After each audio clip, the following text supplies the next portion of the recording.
Laras, seorang ibu muda, setiap hari mendorong gerobak sayur sambil menggendong bayinya yang baru berusia 4 bulan. Semua dilakukan seorang diri, karena Reno, suaminya, lebih memilih bermalas-malasan dan meminta uang rokok, meski Laras belum makan. Saat amarah Reno meledak di jalanan, menendang gerobak, dan menjatuhkan seluruh dagangannya. Semua orang hanya menonton, sampai sosok berseragam TNI datang, Sinta, kakak kandung Laras. Sejak saat itu, hidup Laras tak lagi sama.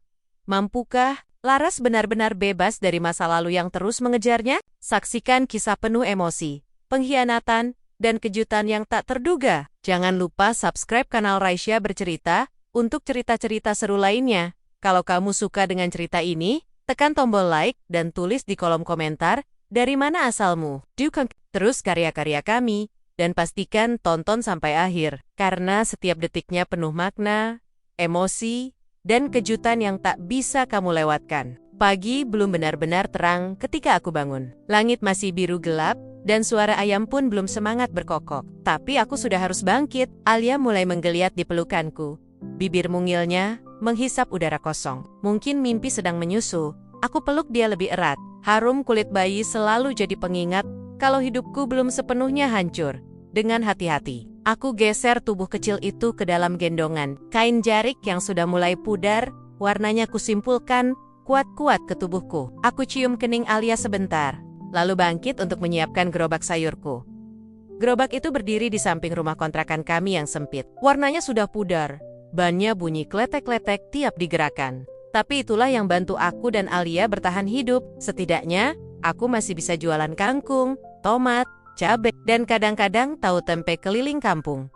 Di dalam rumah, Reno masih tidur. Dengkurnya keras, seperti mesin diesel yang kehabisan. Oli, aku nggak heran. Malam tadi dia pulang larut. Entah dari mana. Dengan bau alkohol samar di napasnya. Tapi yang paling aku ingat, dia sempat menarik uang 20.000 dari dompetku yang tinggal segitu-gitunya. Katanya buat ngopi bentar pagi ini. Aku harap dia tetap tidur sampai aku keluar. Tapi harapanku, seperti biasa, cuma tinggal harapan. Laras, mana uang rokok gue? Suaranya serak, berat, dan penuh emosi malas. Aku menggigit bibir sambil mengikat tali gerobak. Alia bergerak kecil di dadaku. Belum jualan, nomor belum ada uang. Jawabku pelan, mataku tak berani menoleh. Langkah kaki berat, itu mendekat.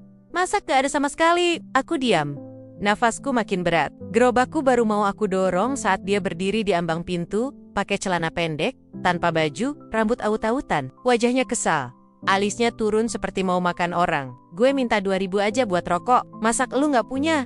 Dasar perempuan. Gak berguna, aku tetap diam. Kalau aku jawab, dia bisa tambah marah. Kalau aku balas, bisa jadi tangan dia yang bicara. Dia mendekat, lalu brak. Tendangannya keras, mengenai sisi gerobak. Sayuranku tumpah ke tanah. Tomat-tomatku berguling ke jalan. Kangkung dan bayam berserakan. Aku terduduk, tubuhku melindungi Alia, yang mulai menangis keras. Dadaku panas. Bukan cuma karena marah tapi karena malu. Karena sedih, karena lelah. Orang-orang mulai keluar dari rumah. Beberapa menonton dari kejauhan. Ada yang bisik-bisik, ada yang tertawa kecil. Astaga Reno, kasihan bayinya. Ya ampun, tega amat sih suaminya. Haha, drama pagi-pagi nih, kayak sinetron. Aku ingin menjerit, tapi suaraku hilang. Reno pergi begitu saja, masuk ke dalam rumah. Seolah-olah dia baru buang sampah. Bukan, baru nendang harga diriku ke tanah. Aku memeluk Alia. Tanganku gemetar saat memunguti tomat yang kini lembek terkena aspal. Aku ingin lari. Tapi kemana? Tiba-tiba, suara sepatu berat menghentak jalanan kecil itu. Aku mendongak. Sosok itu berdiri gagah, mengenakan seragam hijau doreng. Wajahnya tegas, matanya penuh kemarahan yang dingin. Sinta, bisikku lirih. Dia tak berkata apa-apa, hanya menatap sayuran berserakan, lalu menatapku, lalu melihat ke pintu rumah. Dengan langkah pasti, dia masuk. Dan beberapa detik kemudian, ayo, ikut gue. Suara teriakan Reno terdengar kaget dan panik. Sinta menyeretnya keluar seperti menyeret karung beras. Reno meronta, tapi tangannya dikunci. Warga tercekat. Tak ada lagi tawa, tak ada lagi komentar. Aku cuma bisa menatap punggung kakakku, yang kini membawa suamiku menuju motor dinasnya. Dengan satu tangan, dia buka pintu jok dan mengeluarkan borgol. Klik, Reno berteriak. Aku menangis. Alia tertidur lagi di pelukanku. Mungkin ini awal dari sesuatu yang baru. Setelah Sinta membawa Reno, aku masih duduk di aspal. Tanganku kotor, ujung jariku berdarah karena pecahan wadah plastik yang ikut pecah saat gerobak ditendang. Sayuranku berserakan. Sebagian sudah dilindas motor yang lewat, tapi bukan itu yang bikin dadaku sesak. Yang menyakitkan adalah tatapan-tatapan. Itu, ibu-ibu di ujung gang masih berdiri berkerumun. Setengah berbisik, setengah menatapku, seolah aku tontonan. Beberapa anak remaja merekam pakai HP, tertawa kecil saat Reno tadi diseret oleh Sinta. Lucu, mungkin, buat mereka. Tapi buatku, hari paling memalukan dan menyakitkan dalam hidupku. Laras, kamu gak apa-apa? Itu Bu Warti, tetanggaku yang paling sering membeli cabai dariku. Aku mengangguk pelan. Gak apa-apa Bu, padahal jelas-jelas aku gak apa-apa. Mukaku masih basah karena air mata, tanganku gemetar, dan Alia masih menangis kecil di gendongan. Ayo sini, ayo masuk dulu, kamu butuh minum, katanya lagi. Menarik pelan lenganku. Aku berdiri. Lemas, mata kami semua masih tertuju ke jalan gang yang kini sepi. Reno sudah dibawa pergi. Gerobakku masih tergeletak, miring dan pincang. Seperti aku. Di dalam rumah Bu Warti, aku duduk di kursi plastik yang goyang. Teh manis hangat di tanganku, hanya kutatap. Alia mulai tenang. Mungkin kelelahan karena suasana kacau pagi tadi. Kakakmu, itu TNI ya? Tanya Bu Warti pelan. Aku mengangguk. Iya, kakakku satu-satunya. Bagus. Harus ada yang berani kayak dia. Reno itu udah keterlaluan. Aku menarik napas. Dulu, aku malu kalau Sinta datang ke rumah pakai seragamnya. Rasanya seperti membawa aib ke rumah sendiri. Aku merasa kecil, tidak sebanding dengan keberhasilannya. Tapi pagi ini, entah kenapa aku justru merasa bersyukur dia ada. Meski datangnya selalu tiba-tiba. Meski kami jarang ngobrol panjang setelah minim. Teh, aku pamit untuk kembali ke rumah. Aku kumpulkan sisa sayuran yang bisa diselamatkan. Gerobaknya aku tarik pelan-pelan ke depan rumah. Aku duduk di lantai depan, menyandarkan tubuh ke dinding kusam kontrakan. Hari ini, aku batal jualan. Uang pun tidak ada. Sore harinya, Sinta datang. Motor dinasnya berhenti tepat di depan kontrakan. Dia masih pakai seragam. Wajahnya dingin tapi sorot matanya berubah sedikit lebih lembut saat lihat Alia. Masuk yuk, katanya singkat. Aku bawa Alia ke dalam. Sinta duduk di kursi reyot dekat dapur. Sejenak dia diam, lalu buka suara. Dia diurusin di polsek, tapi kamu harus bikin laporan resmi. Kalau enggak, dia bisa bebas. Aku menunduk. Aku takut kak, takut sama orang kayak Reno, yang bisanya cuma minta uang rokok dan nendang gerobak. Kamu udah cukup lama bertahan, Ras. Sekarang saatnya kamu bertahan buat dirimu sendiri. Aku diam. Aku benci kalau Sinta ngomong dengan nada seperti itu tegas, nyentak, bikin aku merasa bodoh. Tapi aku tahu dia nggak salah. Dia buka tasnya, mengeluarkan amplop coklat. Isinya uang, ini, buat modal. Besok ikut aku ke LBH. Kita mulai dari sana. Aku menatap uang itu. Rasanya panas di tangan. Aku ingin tolak, tapi aku juga tahu. Ini satu-satunya kesempatan. Makasih kak, ucapku pelan. Sinta berdiri, lalu mengelus kepala Alia. Dia harus tumbuh di tempat yang aman, Ras. Jangan sampai dia terbiasa dengar kamu dibentak. Saat pintu tertutup lagi, aku merasa aneh. Rumah terasa lebih kosong dari biasanya. Tapi, untuk pertama kalinya, kosong ini terasa lega. Malamnya, Alia tidur lebih cepat. Aku masih terjaga. Kupandangi langit-langit, rumah kontrakan yang penuh. Bercak air. Dulu, aku selalu berharap Reno akan berubah, akan sadar, akan jadi suami dan ayah yang baik, tapi harapan itu lama-lama berubah jadi luka. Dan sekarang, mungkin saatnya berhenti berharap. Pagi itu aku duduk di pinggir kasur, memandangi Alia yang masih tertidur pulas. Nafasnya naik turun pelan. Matanya sesekali berkedip dalam mimpi. Di luar, matahari baru naik, tapi dadaku sudah penuh sesak oleh pertanyaan. Apa aku bisa benar-benar lepas dari Reno? Aku menggendong Alia, pelan-pelan. Di dapur, masih ada sisa nasi semalam yang kering. Aku suap diriku sendiri dengan air putih sebagai teman. Rasanya hambar, tapi aku sudah terlalu lama terbiasa. Tiba-tiba pintu rumah diketuk 2 kali, lalu 3 kali. Tok, Tok, tok, aku tahu pola itu. Itu bukan tukang sayur atau ibu RT, itu Sinta. Aku membuka pintu, dan dia berdiri di sana dengan seragam setengah rapi dan wajah serius seperti biasa. Tapi pagi ini, dia bawa sesuatu bukan cuma amplop atau omelan tapi lembaran kertas, formulir laporan, lengkapi, kita ke LBH siang ini, katanya tanpa basa-basi. Aku menelan ludah. Kak, aku belum siap. Dia masuk tanpa permisi. Langsung duduk di kursi. Alia yang ada di gendongan mulai terbangun. Rewel. Sinta menatapku tanpa ekspresi. Laras, katanya pelan tapi tajam. Kamu nunggu apa lagi? Dia nyiksa kamu udah dari kapan? Dulu kupikir kamu masih bisa sabar. Tapi kalau kamu diem terus, lama-lama kamu mati. Atau Alia yang kena. Aku duduk. Lemes. Kertas di tanganku gemetar. Kalau aku lapor, nanti dia bales. Dendam, Kak. Aku takut. Suaraku nyaris nggak keluar. Kalau kamu nggak lapor, dia akan tetap cari kamu. Percayalah, lebih aman kalau hukum ikut campur sekarang. Dia lalu menyandarkan badan ke kursi. Suaranya lebih pelan. Aku ini TNI, Ras. Aku tahu cara lindungin kamu, tapi aku nggak bisa bantu apa-apa.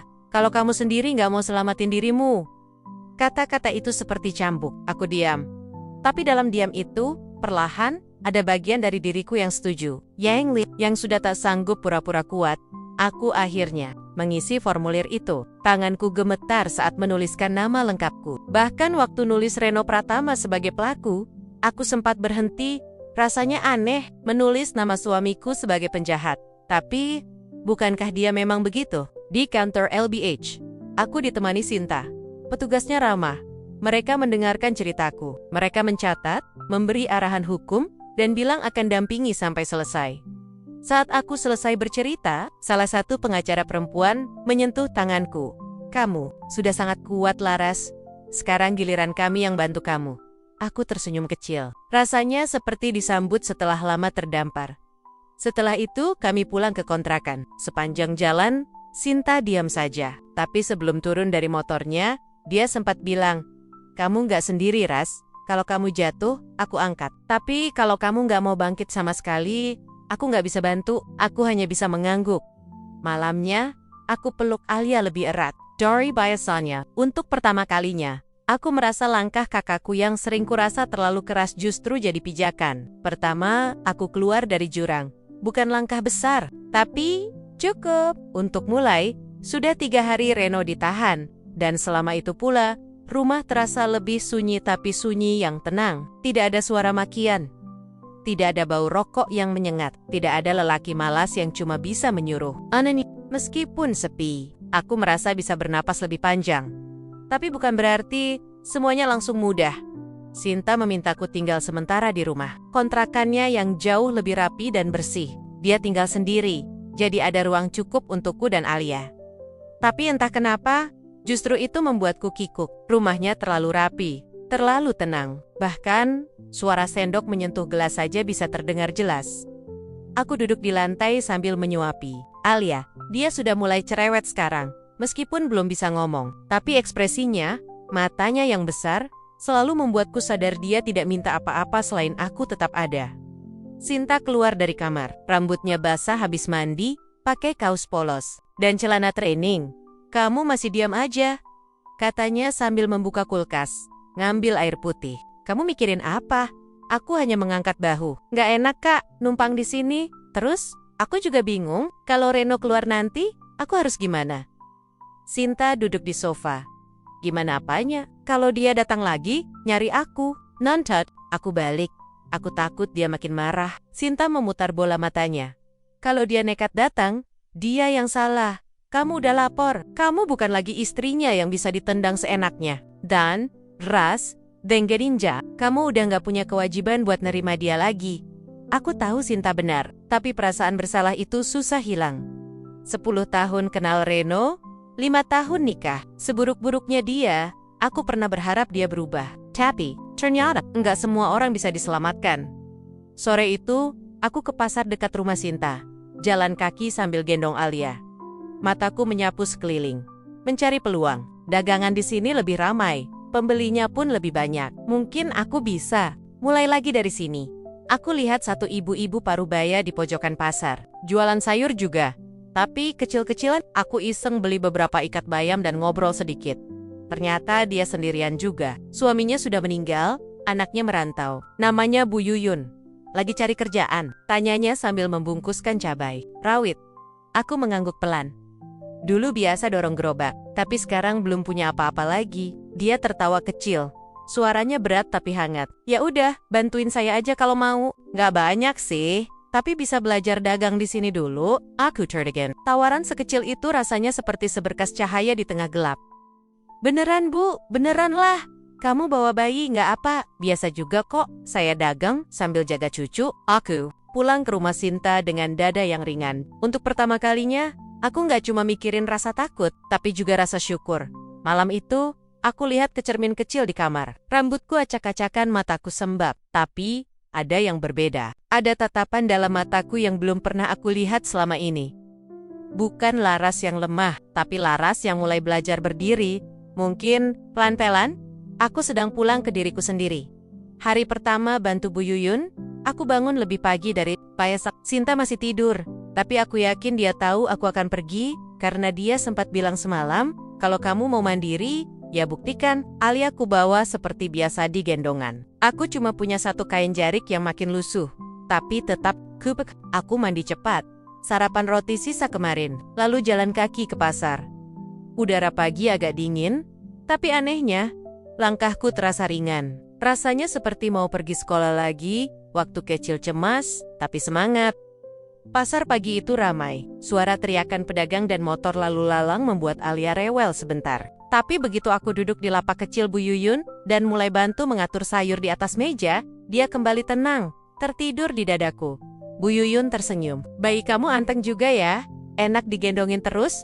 Aku cuma senyum. Dalam hati, aku tahu, itu bukan karena Alia anteng, tapi karena dia udah terbiasa hidup di tengah ributnya dunia. Jam-jam awal dagang berlalu cepat. Aku belajar timbang sayur, melayani pembeli, bahkan mulai kenal nama beberapa langganan. Ada yang ramah, ada juga yang cuma lempar uang tanpa bicara. Tapi, aku nggak masalah. Yang penting, laku. Yang penting, dapur hidup. Tapi yang paling bikin sesak adalah ketika aku melihat dari kejauhan ada tukang gerobak sayur lewat. Dorongannya mirip sekali dengan punyaku dulu. Rasanya seperti disindir semesta. Seandainya Reno enggak nendang gerobak itu, mungkin aku masih bisa dagang sendiri. Masih kepikiran ya? Tanya Bu Yuyun pelan. Aku hanya tersenyum tipis. Iya Bu, tapi saya juga sadar, mungkin ini jalan baru. Dia menepuk tanganku. Perempuan kuat bukan yang gak pernah jatuh, tapi yang bisa bangkit, meski harus bawa anak sambil dagang. Aku hampir menangis dengar itu. Siangnya, aku pulang dengan kantong plastik berisi beberapa ribu rupiah. Hasil bagianku memang kecil, tapi itu hasil keringatku sendiri. Bukan minta, bukan dikasih, dan bukan hasil diam saat diinjak-injak. Di rumah, Sinta menyambutku dengan sepotong roti dan satu pertanyaan pendek. Gimana? Capek? Jawabku jujur. Tapi, enak capeknya. Dia tersenyum. Senyuman langka dari Sinta yang biasanya lebih mirip prajurit daripada kakak. Bagus, itu berarti kamu hidup. Tapi malam itu, rasa takut kembali datang. Saat sedang menidurkan Alia, aku sempat dengar motor berhenti di depan rumah. Detak jantungku langsung naik. Aku intip dari jendela. Bukan Reno, cuma tukang antar galon ke rumah sebelah. Tapi cuma suara motor saja bisa bikin aku gemetar. Itu bukti, luka dari Reno belum sembuh. Aku sadar, hidup tanpa dia memang lebih tenang. Tapi bukan berarti bebas dari rasa takut. Terkadang bayangan dia muncul begitu saja. Marah-marah, minta uang, nendang pintu. Kadang suaranya seperti masih teriak di kepala. Dan yang lebih menyakitkan lagi adalah saat aku harus bohong ke Alia suatu hari nanti. Saat dia bertanya, ayahku siapa? Tapi malam itu, saat Alia terlelap dan aku duduk sendirian di atas kasur tipis, aku peluk diriku sendiri. Karena meski aku belum sepenuhnya pulih, aku tahu satu hal. Aku sudah memilih untuk tidak lagi diam. Sudah hampir seminggu, aku bantu Bu Yuyun di pasar. Walau capek, aku mulai terbiasa. Aku bahkan hafal mana pembeli yang suka nawar sadis, dan mana yang cukup bilang, Bu, kasih saya yang segar ya, tanpa banyak cerewet. Alia juga mulai terbiasa ikut bangun pagi. Meski masih sering rewel karena udara dingin, tapi dia cepat tenang kalau udah kuajak ngobrol pelan. Kadang, Aku iseng nyanyi-nyanyi kecil buat dia. Suara fals pun tak masalah, yang penting dia diam dan tersenyum. Kupikir hidup mulai pelan-pelan kembali. Cage, kupikir aku bisa lepas dari bayangan Reno, tapi ternyata aku salah. Hari itu, pasar sedang ramai. Hari pasaran katanya, kami sibuk melayani pembeli yang datang silih berganti. Tiba-tiba, aku merasa bulu kuduku berdiri. Jantungku berdegup keras, seperti ada hawa dingin lewat di tengkuk. Aku mengangkat kepala, dan di antara kerumunan orang, aku melihatnya. Reno berdiri tak jauh dari lapakku, pakai kaos kumal, celana, jeans belel, dan topi lusuh. Tapi matanya masih sama, tatapan penuh dendam yang membuat perutku seketika mual. Tanganku refleks memeluk Alia lebih erat. Aku mau kabur, tapi Bu Yuyun menahan lenganku. Tenang, ada apa? Aku tak bisa jawab. Tercekat. Reno mulai melangkah mendekat. Laras, suaranya berat, penuh tekanan. Ngapain kamu di sini? Seenaknya pindah dan tinggal sama Sinta. Ya, orang-orang mulai memperhatikan. Beberapa ibu-ibu di sekitar lapak pura-pura pilih sayur, tapi jelas dengar semua. Aku merasa tubuhku membeku. Suasana pasar yang tadinya riuh, berubah jadi sunyi aneh. Balik, sama gue Ras, katanya lagi. Gue udah keluar, lu kira bisa lari seenaknya? Anak gue juga itu, jangan egois. Ini bukan tempat buat kamu teriak-teriak. No, kata Bu Yuyun. Akhirnya bersuara lantang. Pergi sebelum saya panggilin satpam. Reno tertawa sinis. Loh, sekarang lo punya bekingan emek-emek juga, Ras. Aku mundur beberapa langkah. Alia mulai menangis keras. Aku gemetar, tapi di sela-sela ketakutan itu, muncul rasa marah. Marah karena dia merasa punya hak atas hidupku. Atas tubuhku. Aku udah lapor polisi. No. Akhirnya aku bersuara. Meski suaraku bergetar. Jangan dekati aku lagi. Aku nggak takut lagi. Dia terdiam. Sorot matanya berubah. Antara kaget dan gak percaya. Seakan dia baru sadar aku bukan lagi Laras yang bisa diteriaki tanpa perlawanan. Beberapa orang mulai berdatangan. Suasana makin panas. Reno akhirnya pergi sambil mengumpat. Tapi sebelum pergi, dia sempat meludah ke tanah dan bilang, gue bakal balik. Jangan seneng dulu. Sore harinya, aku duduk di rumah Sinta sambil memeluk Alia erat. Tanganku dingin. Sinta duduk di sebelahku. Wajahnya gelap. Kamu harus ikut aku pindah, Ras. Kita cari kontrakan lain, lebih aman. Tapi kerjaanku di sini, Kak. Kerjaan bisa dicari lagi. Keselamatan kamu dan Alia yang paling penting. Aku diam. Perasaan campur aduk. Aku lelah. Aku takut. Tapi yang paling kuat justru rasa malu. Karena aku mulai merasa aku gagal. Lagi, maaf ya, Kak. Suaraku nyaris tak terdengar. Sinta menarik napas panjang. Lalu dia berkata pelan, tapi tegas. Kamu nggak perlu minta maaf karena udah berani lawan. Kamu cuma belum selesai berjuang. Aku memejamkan mata, menahan air mata yang mulai tumpah. Alia tidur di pelukanku. Tubuhnya hangat, dan aku tahu aku harus lebih kuat lagi. Karena ternyata masa lalu tidak mudah pergi. Tapi aku juga tidak akan menyerah. Malam itu, aku duduk di lantai dekat jendela, menatap keluar ke jalan kecil yang hanya diterangi lampu jalan temaram. Alia sudah tertidur di kasur kecil kami. Rumah ini masih sama. Rumah kontrakan Sinta yang rapi, hangat, aman. Tapi pikiranku jauh dari tenang. Kata-kata Reno terus bergaung di kepala. Gue bakal balik. Jangan seneng dulu. Bayangan wajahnya tadi pagi, marah, penuh dendam, seperti binatang buas yang terpojok, membuat dadaku sesak. Tangan dan kakiku dingin. Sejak sore, dan aku tak bisa tidur. Sinta masuk ke kamar, membawa 2 cangkir teh. Minum dulu, katanya singkat, duduk di sebelahku. Aku meraih cangkir tanpa berkata apa-apa. Komi diam lama, sampai akhirnya dia berkata, aku udah hubungi temanku. Ada kontrakan di kota sebelah. Aman, tetangga-tetangganya juga rata-rata keluarga anggota TNI. Kalau kamu setuju, kita bisa pindah minggu ini. Aku menoleh padanya. Kota sebelah, terus kerjaanku gimana? Bu Yuyun pasti ngerti. Kamu bisa mulai dari nol lagi. Aku bantu, gak masalah. Aku menggeleng pelan. Aku capek, Kak. Bukan cuma capek fisik, tapi capek terus lari. Capek hidup kayak maling yang sembunyi. Laras, nada suara Sinta mulai naik. Tapi dia tahan. Ini bukan soal harga diri. Ini soal keselamatan. Yap. Aku tahu. Aku balas setengah teriak. Tapi kamu gak ngerti, Kak. Aku yang harus mulai semuanya dari nol. Kamu cuma lihat dari luar. Kamu nggak ngerasain rasanya. Bangun pagi sambil mikir, hari ini bisa makan atau enggak. Bawa anak keliling jualan, terus ditendang-tendang. Air mataku jatuh. Aku benci harus menangis lagi. Tapi malam ini aku lelah menjaga. Sinta menarik napas panjang. Dia tidak marah. Bahkan wajahnya berubah lembut ras. Kamu pikir aku nggak tahu? Kamu susah? Kamu pikir aku nggak nangis waktu lihat kamu di jalan? Sambil gendong Alia dan dorong gerobak. Tapi waktu itu kamu nggak mau minta tolong. Kamu terus bertahan sama orang yang tiap hari nyakitin kamu. Sekarang aku bantu. Kamu malah bilang capek. Aku menunduk. Aku tahu dia benar. Tapi aku juga tahu, aku tidak sekuat yang dia pikir. Kalau kamu mau diam di sini dan tetap dagang di pasar itu, oke. Tapi kamu harus tahu, Reno itu bukan orang waras.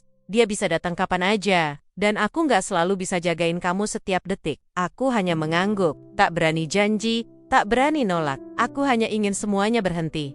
Malam itu, aku tidur sambil memeluk Alia erat. Dalam tidurku yang gelisah, aku mimpi sedang lari di jalanan gelap, bawa Alia yang menangis. Di belakangku, Reno mengejar sambil teriak-teriak. Aku terjatuh, bangkit lagi, terus lari, sampai akhirnya cahaya terang muncul di ujung jalan. Di sana berdiri Sinta, tapi dia tak mendekat. Dia hanya menatapku dan berkata, "Kamu harus jalan sendiri, Ras." Aku terbangun dengan keringat dingin. Jantungku berdetak kencang. Tapi untuk pertama kalinya, mimpi itu tidak membuatku takut.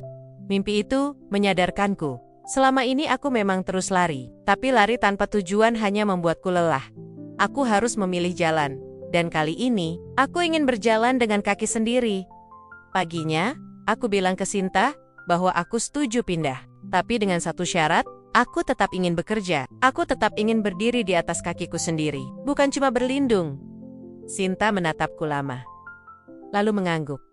Itu yang aku tunggu dari kamu. Aku peluk Alia, mencium pipinya yang hangat. Dalam hati aku berkata, kita akan mulai dari nol. Tapi kali ini, bukan karena kita diusir, tapi karena kita memilih. Aku tidak pernah menyangka, sebuah kontrakan kecil di kota sebelah, bisa terasa seperti dunia baru. Jaraknya hanya 2 jam dari tempat lama. Tapi rasanya seperti melompat ke tempat yang benar-benar berbeda. Rumah kami sekarang berdinding semen, polos, 2 kamar, 1 dapur kecil, dan halaman sempit yang bisa dipakai menjemur pakaian. Tetangga-tetangganya ramah, dan sebagian besar memang keluarga dari anggota TNI. Seperti kata Sinta, Alia cepat beradaptasi. Di hari pertama kami pindah, dia malah tidur siang lebih lama dari biasanya. Mungkin karena tidak ada suara motor keras, atau teriakan dari luar yang biasa menembus dinding tipis kontrakan lama kami. Dan aku masih belajar bernapas pelen-pelen. 2 hari setelah pindah, aku ditemani Sinta ke kantor LBH cabang setempat. Mereka membantu membuat laporan lanjutan, laporan lengkap, yang bukan sekadar pengaduan. Kali ini, aku diminta menceritakan semua, dari awal pernikahan, pukulan-pukulan pertama, ancaman-ancaman Reno, hingga kejadian pasar terakhir. Butuh waktu 2 jam, dan aku menangis di setengahnya. Tapi ketika selesai, aku merasa ringan, seperti habis membuang bertahun-tahun beban yang kusimpan rapat-rapat. Aku nggak tahu ini akan berakhir gimana, kataku ke Sinta sambil menyeka air mata. Tapi setidaknya, sekarang aku udah berani bilang, aku nggak mau jadi korban terus. Seperti menepuk punggungku, dan itu langkah yang lebih besar dari yang kamu kira. Beberapa hari berikutnya, aku mencari pekerjaan. Aku tahu, aku belum bisa langsung dagang sendiri seperti dulu. Aku nggak punya gerobak, nggak punya modal, dan belum kenal siapa-siapa di sini. Tapi aku nggak mau cuma duduk di rumah. Lewat tetangga depan, aku dikenalkan pada seorang ibu pemilik warung sayur kecil di gang dekat sekolah dasar. Namanya Bu Mira. Saat kutanya apakah dia butuh bantuan, dia sempat mengerutkan dahi. Kamu bisa bantu dari jam 5 pagi, katanya. Nyiapin sayur, bersihin lapak, nyatet pembeli. Aku langsung angguk, tanpa mikir 2 kali. Oke, kita coba seminggu. Kalau cocok, lanjut. Dan begitulah aku mulai kerja lagi. Bangun sebelum azan subuh. Menyusui Alia setengah mengantuk, lalu berangkat sambil gendong dia. Aku ajak Alia duduk di tikar samping lapak saat aku kerja. Kadang dia rewel, kadang dia tertawa sendiri melihat orang lalu lalang. Pelanggan Bu Mira banyak yang heran. Itu anak siapa? Masih bayi kok udah diajak dagang? Tapi Bu Mira selalu menjawab santai. Itu anak pejuang. Ibunya hebat. Aku tersenyum. Mungkin ini bukan pekerjaan bergengsi, tapi ini cukup. Cukup buat makan, cukup buat popok Alia, dan cukup buat menyembuhkan sedikit demi sedikit luka di hatiku. Suatu sore, saat aku pulang dan sedang menyuapi Alia, aku lihat cermin kecil di kamar. Wajahku masih capek, kulitku makin gelap karena panas, pasar, dan bajuku sederhana. Tapi ada sesuatu yang berubah. Tatapan mataku tidak lagi kosong, tidak lagi takut. Aku tahu, luka itu belum hilang. Tapi aku sudah bukan Laras yang lama. Aku bukan lagi perempuan yang hanya diam saat ditendang, yang menangis sambil berharap Reno berubah. Aku adalah Laras yang baru. Dan walau jalan ini masih panjang, aku siap menjalaninya. Demi aku, demi Alia. Aku pikir setelah pindah ke kota ini, Reno nggak akan bisa menemukan aku. Tapi ternyata, harapan itu terlalu naif. Hari itu, aku baru selesai bantu Bu Mira di warung, dan sedang duduk di teras sambil menyuapi Alia. Angin sore enak banget, bikin Alia cepat lahap makan. Beberapa anak kecil berlarian di depan gang. Aku sempat tersenyum. Rasanya hari itu nyaris sempurna. Sampai suara motor berhenti di depan pagar.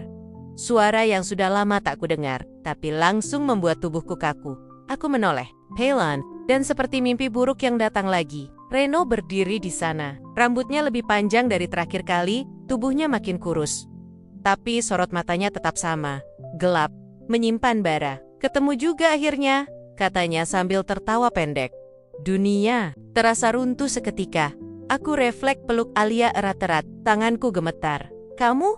Ngapain kesini? Suaraku nyaris tak keluar. Dia melangkah mendekat, melewati pagar kecil yang tak pernah kukunci. Kamu pikir bisa sembunyi dari gue? Hah, gue ayah dari anak itu. Jangan deket-deket. Aku bangkit sambil mundur, suara sudah naik. Tapi Reno terus mendekat, makin cepat. Alia mulai menangis. Mungkin dia bisa rasakan ketakutanku. Tapi sebelum Reno sempat melangkah lebih jauh, sebuah suara keras menghentikannya. Jangan sentuh adik gue. Sentemang lengkap dengan seragam dinas dan 2 anggota polisi yang ikut di belakangnya.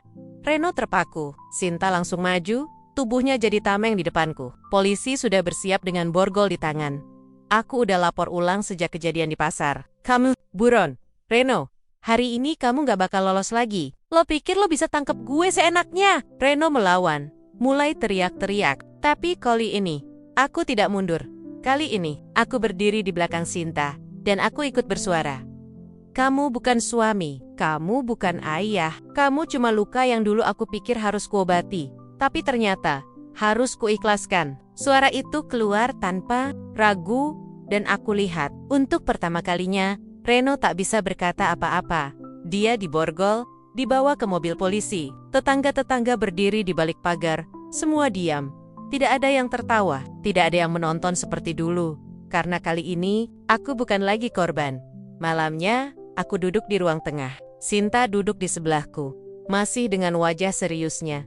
Tapi aku tahu dia lega. Alia sudah tidur di kamarnya. Aku masih gemetar, kataku pelan. Wajar, jawab Sinta. Tapi kamu gak lari, itu yang penting. Aku menoleh ke arahnya. Terima kasih udah percaya aku bisa. Dia hanya angguk. Kamu yang bikin aku percaya. Beberapa hari kemudian, aku diminta datang ke kantor LBH untuk tanda tangan pelengkapan berkas.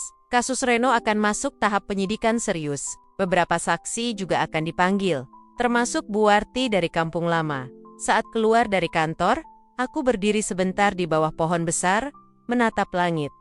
Rasanya aneh, hidupku berubah banyak dalam waktu singkat. Tapi bukan karena keajaiban, bukan juga karena aku kuat sejak awal. Melainkan, karena aku memilih untuk tidak lagi diam. Karena aku memilih untuk bilang cukup, dan saat aku menatap ke depan, aku tahu, apapun hasilnya nanti, aku sudah tidak akan pernah jadi perempuan yang sama lagi. Sudah 2 bulan sejak Reno ditangkap. Proses hukumnya masih berjalan, dan entah berapa lama lagi, hingga sidang pertama digelar. Tapi buatku, 2 bulan ini terasa seperti lembaran baru, lembaran yang bersih. Meski penuh bekas lipatan masa lalu, aku masih bekerja di warung Bu Mira. Alia makin besar, makin cerewet. Sekarang dia sudah bisa duduk sendiri, mulai belajar merangkak, dan, ya, mulai susah diam. Tapi aku suka, suaranya yang berceloteh selalu jadi penawar dari hari-hari melelahkan. Sinta juga masih sering datang, kadang membawa makanan, kadang hanya datang untuk duduk dan ngobrol. Tapi satu hal yang paling sering dia lakukan sekarang, adalah tersenyum. Hal yang dulu langka kulihat di wajahnya. Laras yang sekarang beda jauh sama yang dulu. Katanya suatu sore sambil menyeruput teh hangat. Aku tersenyum. Laras yang dulu juga sebenarnya pengen berubah, tapi nggak tahu caranya. Sinta menoleh. Tapi sekarang tahu, aku menatap Alia yang sedang main dengan tutup botol di atas tikar. Sekarang aku tahu, ternyata aku nggak harus menunggu diselamatkan. Aku cuma perlu berani menyelamatkan diri sendiri. Sinta hanya mengangguk. Tapi aku tahu, dari tatapannya, dia bangga. Seminggu kemudian, surat resmi datang dari pengadilan. Sidang Reno akan dimulai akhir bulan. Aku diminta hadir sebagai saksi utama. Kupandangi kertas itu. Lama. Dulu, surat dari kantor pengadilan seperti ini akan membuatku panik, gemetar, tapi sekerong. Aku hanya menarik napas dalam, lalu menyimpannya rapi di laci. Aku tidak akan mundur. Aku tahu mungkin akan sulit. Duduk di depan hakim, menghadapi Reno di ruang sidang, menjawab pertanyaan-pertanyaan tajam. Tapi, aku tidak sendiri. Tim hukum dari LBH siap mendampingiku, dan yang paling penting, aku sudah berdamai dengan diriku sendiri. Hari Minggu, aku dan Alia jalan-jalan pagi di taman dekat rumah. Sinar matahari hangat, langit cerah. Banyak anak-anak berlarian, dan Alia tertawa melihat mereka. Di bangku taman, aku duduk sambil menatapnya. Ada rasa haru yang aneh di dada. Dulu aku pikir hidupku selesai saat Reno menendang gerobakku. Aku pikir aku akan terjebak selamanya di lingkaran kekerasan, malu, dan rasa tak berharga. Tapi ternyata, aku hanya butuh satu hal kecil untuk mulai. Keberanian berkata tidak. Dan sekarang, setiap langkah kecil yang kuambil, dari bangun pagi, bekerja, menyuapi Alia, menulis laporan, sampai duduk di bangku taman. Semua itu adalah bentuk kemenangan. Alia menoleh padaku, tersenyum tanpa gigi. Matanya bersinar. Aku balas tersenyum. Lalu aku berkata pelan, hampir seperti doa.